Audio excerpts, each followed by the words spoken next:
ভয়াবহ বন্যায় নদিন ও বাড়িঘরের পরিবেশ স্বাভাবিক হয়নি। বিলোনিয়া মহকুমায় অত্যাধিক ক্ষতিগ্রস্ত এলাকাগুলির মধ্যে অন্যতম পশ্চিম কলাপাড়িয়া পঞ্চায়েতের মাইছড়াঘাটি এলাকা। ১৫২ পরিবারের বসবাস, ১৩১ পরিবার পুরোপুরি ক্ষতিগ্রস্ত। সিংহভাগই খেটে খাওয়া শ্রমজীবী কৃষিজীবী। এমন ভয়ানক রূপ মুহুরী নদীর এলাকাবাসী এর আগে কখনো দেখেননি।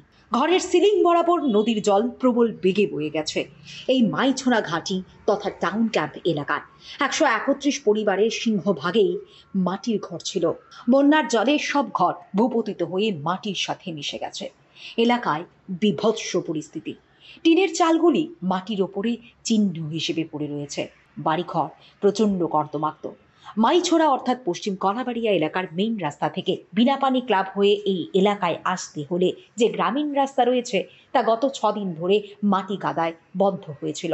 এলাকাবাসী নিজেরা উদ্যোগী হয়ে যোগাযোগ ব্যবস্থা স্বাভাবিক করার জন্য বুধবার কাদা সরিয়ে রাস্তা সচল করে। এই এলাকার পাশেই মুহুরী নদী, ধানি জমিতে ব্যাপক পল্লী পড়ে গেছে, রীতিমতো মরুভূমির রূপ নিয়েছে। কবে এই পরিস্থিতি থেকে একটু সোজা হয়ে দাঁড়াবে গ্রামবাসী তা কেউ জানে না। কি করেন? কাজ করি। কি হয়েছে ঘটনা? এই আপনার ইয়াতে বৃষ্টিতে গুদাম, এদিকে হ্যাঁ। গুদামটা পুরো বইয়া গেছে গা। পুরা এই একটা তো পড়ে গেছে, আর একটা লটকে গেছে, দেখেন না। ও, তো এই সরকার থেকে সাহায্য টাহ্য পাইছেন নি?